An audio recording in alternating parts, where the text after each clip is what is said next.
Now, amidst the confusion caused by the alarming security crisis in Benue State, certain civil society organizations have attributed the situation to a power struggle between the Benue State government and forces within the All Progressives Congress APC in the North Central state in a battle for supremacy. According to the CSOs, it is believed that those uncomfortable with the governor and his loyalists reclaiming lost ground are allegedly instigating unrest in a sinister plot to push for the declaration of a state of emergency in the North Central state. The coalition, which identified forces within the Benue State chapter of the APC, appealed to President Bola Ahmed Tinubu to rein in elements it alleges were determined to make the state ungovernable for Governor Alia. Well, joining us now on the Benue State killings and ways of averting a recurrence is Terrence Kuanum, Special Advisor, Office of the Secretary to the Government of the Federation on Public Affairs. Kuanum is a security expert and a public affairs analyst. Good morning, sir, and welcome to the program. All right, thank you very much, Vimbai. Good morning, Dr. Abati, and good morning, Reuters.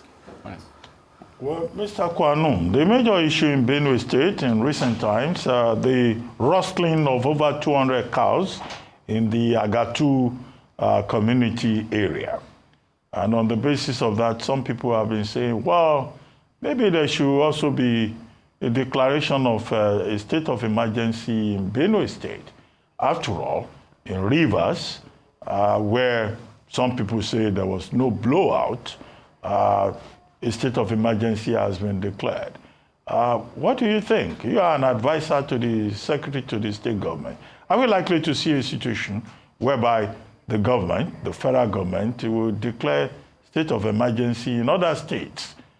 Maybe Benue, where there is a problem, maybe Plateau, where persons have been killed, and perhaps in other states of the Federation as a new byword development for democratic rule in Nigeria.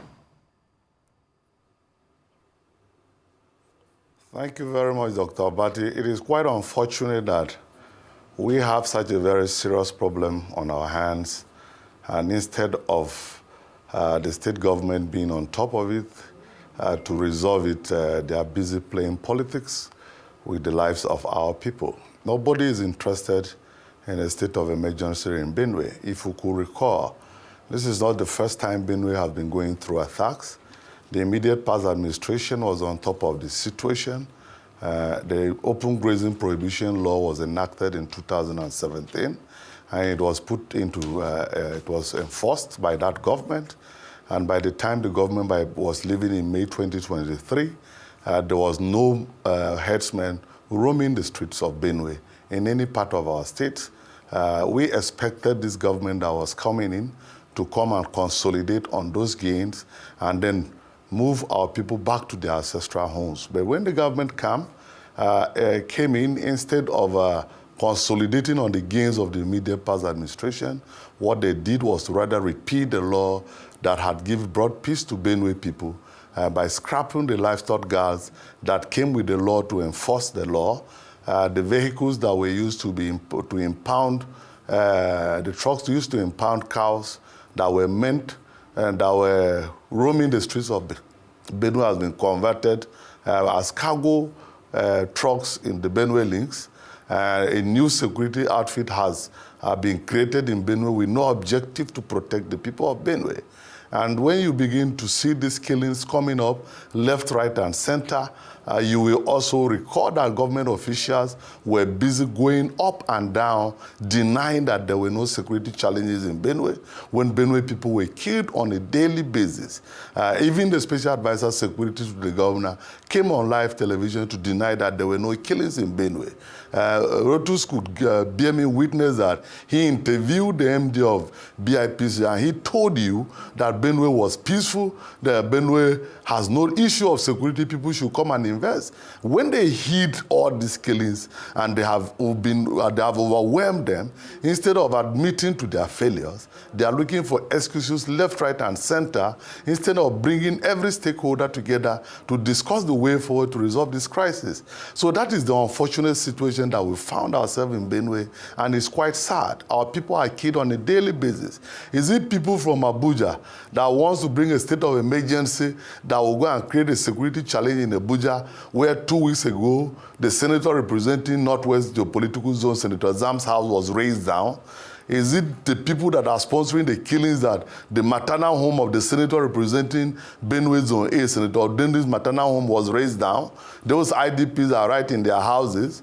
Is it people from Abuja that are sponsoring the killings in Benue, that the maternal home of the member representing Kuanum's house was razed down in Jatoka? Our people are killed on a daily basis. Yesterday, people were killed in Benue. Day before yesterday, people were killed in Benue. We expected the government to have called all citizens of Benue together and look for an objective way of resolving this crisis. This thing took place in Plateau. The governor of Benue State with Plateau State with the stakeholders cried out loud. The National Security Advisor was in Plateau State to put heads together with them to see how security will be brought stable in Plateau State. But instead of doing the same in Benue, we are busy sponsoring groups to go out and malign stakeholders of Benue so that these issues will not be resolved. It's not quite palatable, and it's sad indeed. All right. So let's play a scenario where emergency rule is instituted in the states. First of all, it's not that easy to just go and call for emergency rule, as we've seen already is the state. And secondly, this, as we've seen in the example of River State, clips the wings of the governor. So why would the governor be looking for a resolution that clips his own wings? Thank you very much, Vimbai, for that question. Like I told you, Benue is not looking for a state of emergency. The state of emergency narrative is a distraction not to address this issue. Like I told you yesterday night, there was killings in Bayongu, in Gwe's local government. Day before yesterday night, there were killings in Gwe West local government in Benue. There were killings in Agatu. The road between Naka and Tarakuk has been blocked by marauders. Who is talking of emergency rule? We are talking of resolving the issue so that our people will be safe. The rainy seasons are coming. Our people can be able to go back to their farms. Who is talking of emergency rule here? Nobody is stopping governance in Benue. So why wouldn't the governor be able to put stakeholders together to address security situations? We saw that in the immediate past administration, where almost every month Otom was calling for stakeholders meeting to resolve these issues. Those led to the enactment of the open grazing prohibition law. That encouraged him to be able to enforce that law. Even with the frustration that was coming from the federal government at that time, we gave him the support to enforce that law, and we had peace in Benue. And so now that the federal government is up and giving all the support needed to the governor, if you recall, where there was even a situation we had in Benue that was embarrassing, that people that went to the social media to even raise an alarm that their communities were under attack in Benue were arrested by agents of the state government. If you could recall, these senators that their houses have been raised down in Benue raised motions of urgent national importance in the chambers of the National Assembly, and the governor came after them that they are raising fake alarms that Benue is safe, and they are raising false alarm to distract his government. The Senate president have to even come out to cry aloud that why are senators always raising motions of insecurity in Benue, and the governor is not coming out to say there is insecurity in Benue for them to know what to do. This is the challenge we are facing here, where people are being killed and there is denial by the state government, coming out to say that these are little skirmishes when people are dying in their hundreds every week in Benue. 2 weeks ago, because of this denial, led to a protest in Gwe's local government, that the entire local government secretariat was burned down, the palace of the traditional ruler was burned down, and some other prominent citizens in that place. Because nobody was attending to these security situations, rather they hear on the news that after killing them, there is denial that no one has killed them. These are skirmishes. And it's becoming embarrassing. The other day in Jatoka, the market could not hold because the women have to come out and protest that they are killing them and the government is denying. So the other day was in Otukpo. And left, right, and center, there is denial. And instead of facing the challenge headlong, there is apportioning blames left, right, and center. This cannot bring peace to our land. And we need peace in Benue for our people to go back and farm. Mr. Kuanum, good morning. And you actually, preempted my question. We did, in fact, have Dr. Raymond Ashimakawa, who is the CEO of the Benue Investment Promotion Council, on the Global Business Report. Benue, they are setting up a beer factory. They are setting up saloons. They're setting up bakeries. I mean, they are really making a concerted effort to make Benue an attractive investment hub, and they want to grow jobs. All these plans. It's baffling to me that a state government is going to put all that money and all that focus into attracting investment into the states, and then at the same time stand by and be idle as insecurity basically destroys everything. What is the end game here? What is the purpose of this lax attitude from the state government to what's going on there with all this money that's being put into investment in Benue? That is the mystery of what is happening in Benue, Rutus, because the government officials will come out, instead of being honest to what is happening in Benue, they are busy lying left, right, and center. I don't know what they want to achieve with that, because this is a state of 23 local government. We have 7 local government in Zone A, Kuanum local government, Logo local government, Kasinala local government, and Kwande local government. 4 out of those 7 local governments are heavily under attack at the moment as we speak. If we come down to Benue's Northwest Zone B, we have 7 local governments: Makodi, Guma, Gwe West, Gwe East, 6 of those local governments, except Boko. Buruku is under attack, Taka is under attack. 6 of those local governments, except 1, is safe, which is the ancestral home of our people.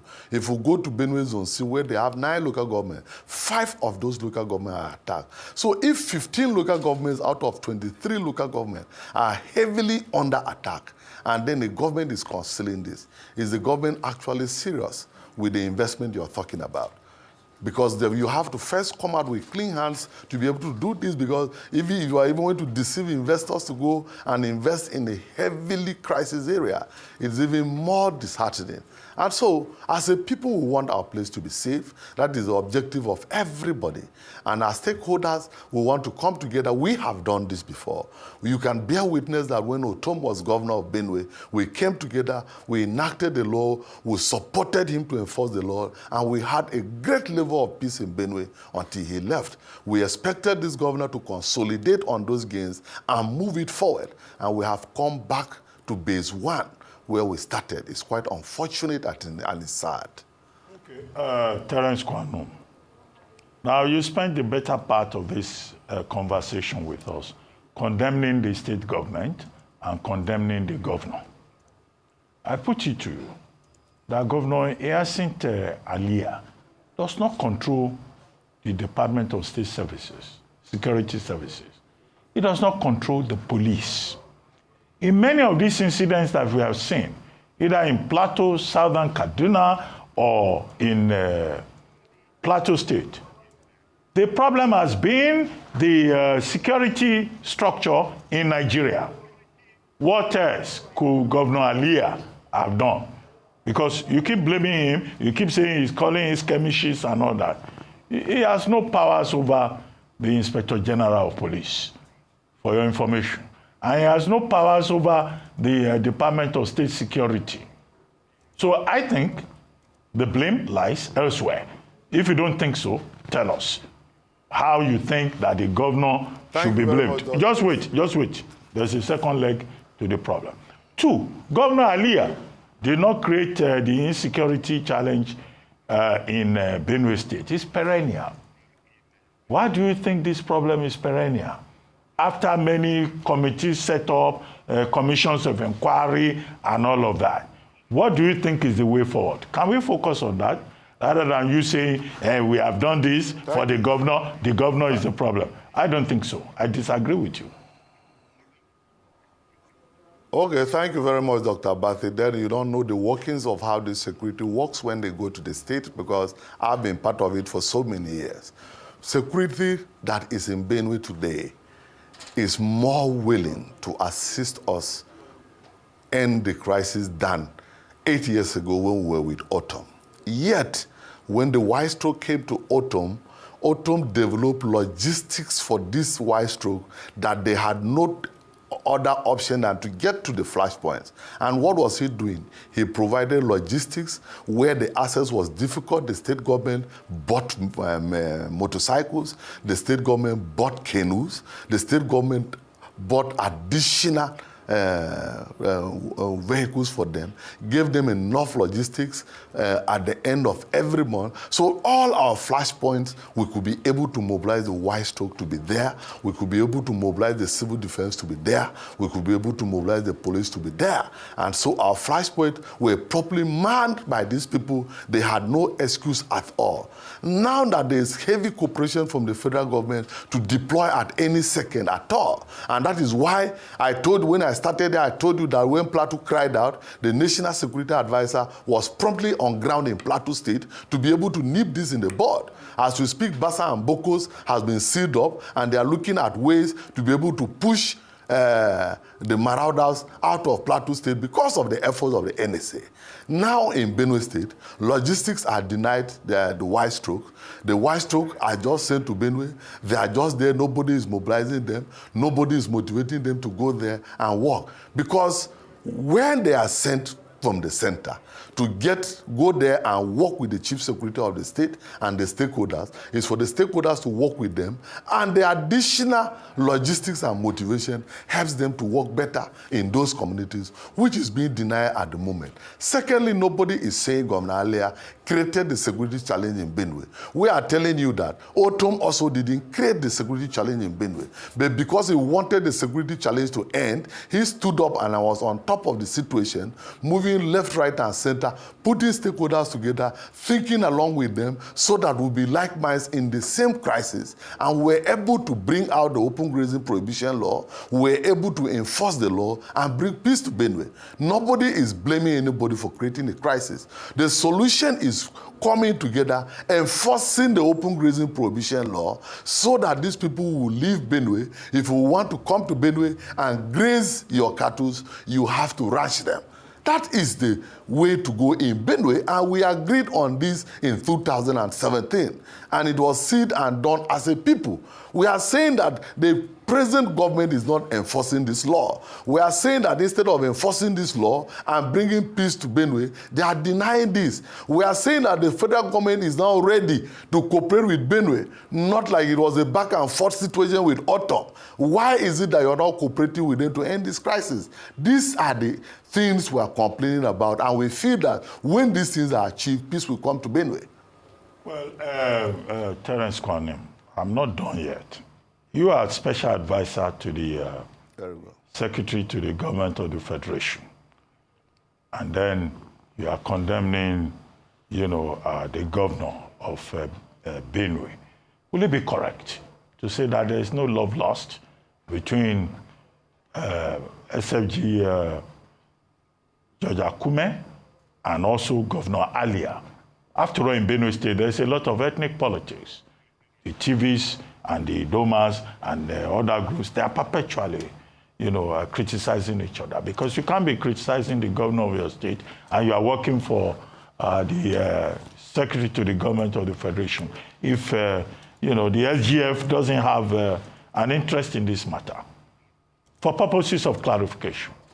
Thank you very much. I came here as a citizen of Benue and as a security expert and public affairs analyst, like you know me, and we've worked close to 10 years.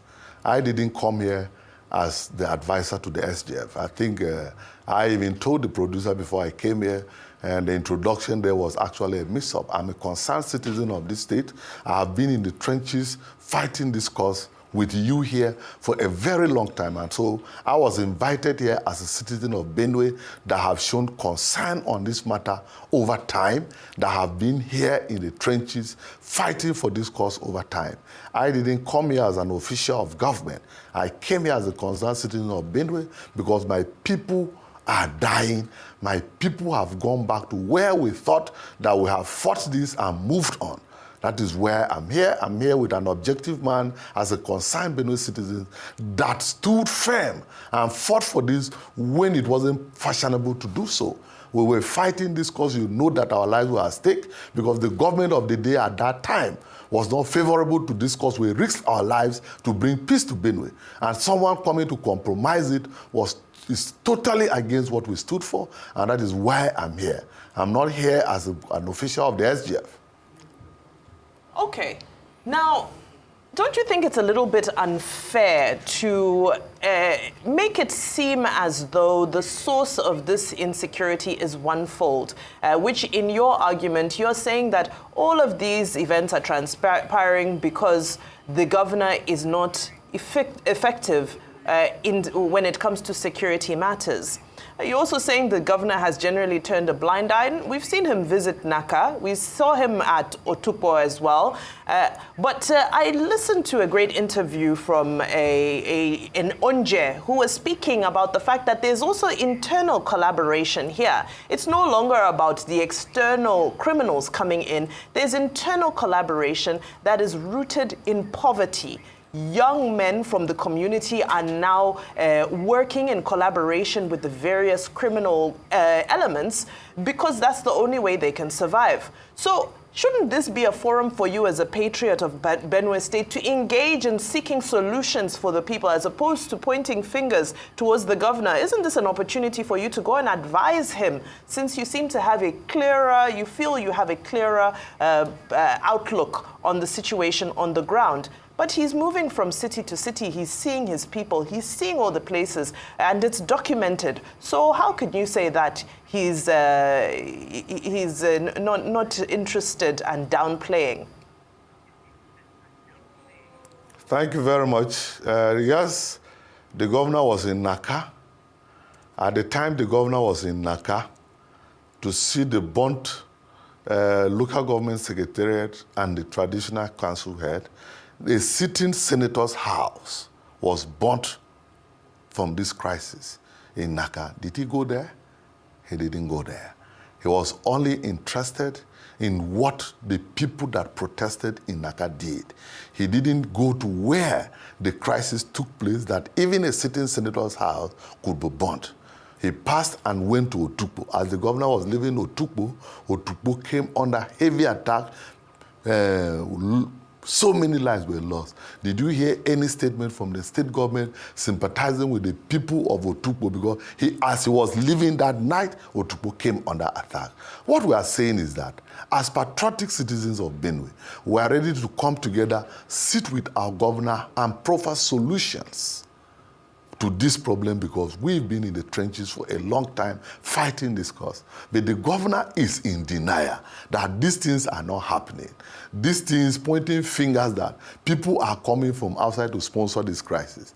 Till today, we have challenged the governor. There was a time he came out about a year ago and said that members of the National Assembly wrote a letter, went and dropped at the border for Fulani people to come and attack Benue.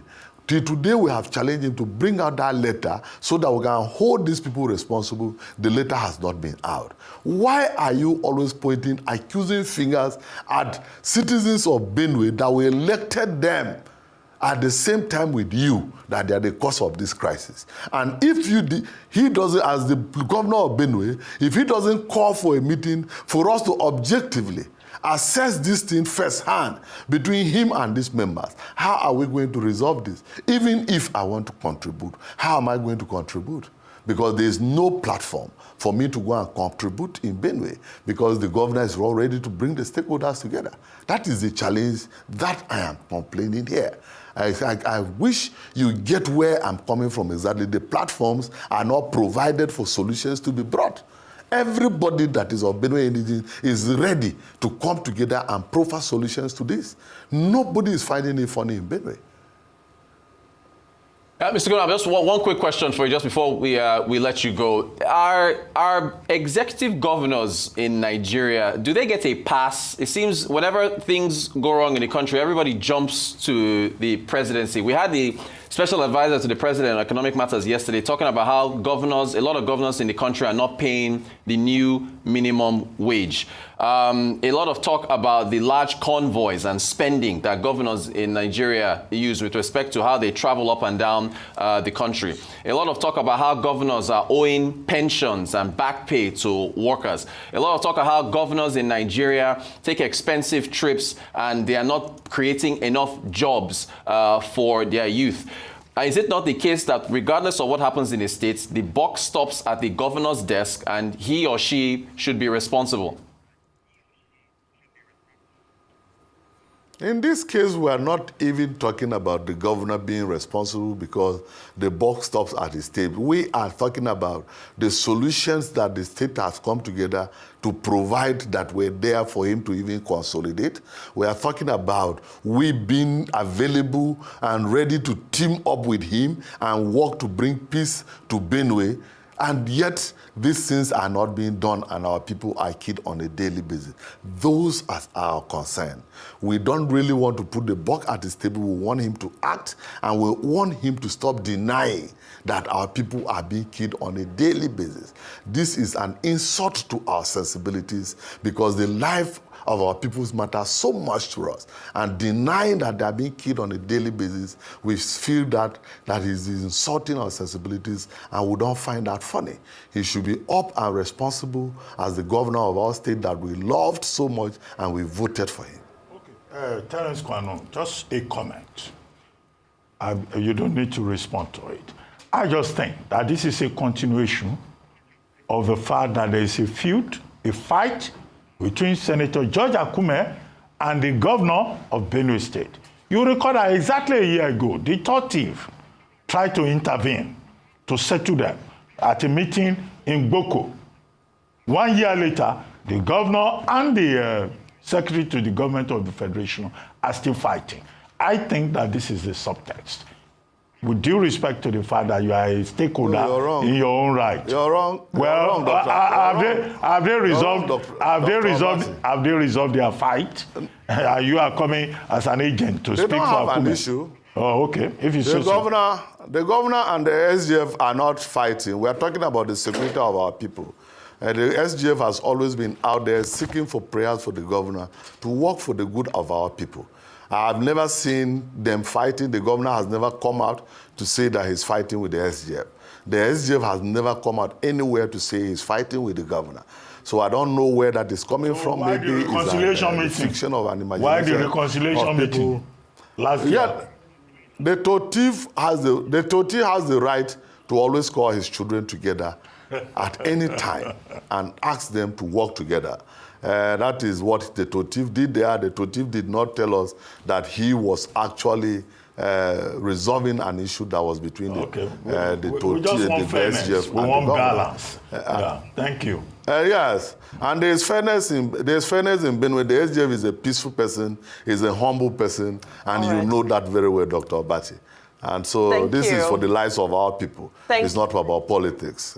Absolutely. And we do hope that a solution is found speedily. Terrence Kuanum, thank you so much for this enlightening conversation.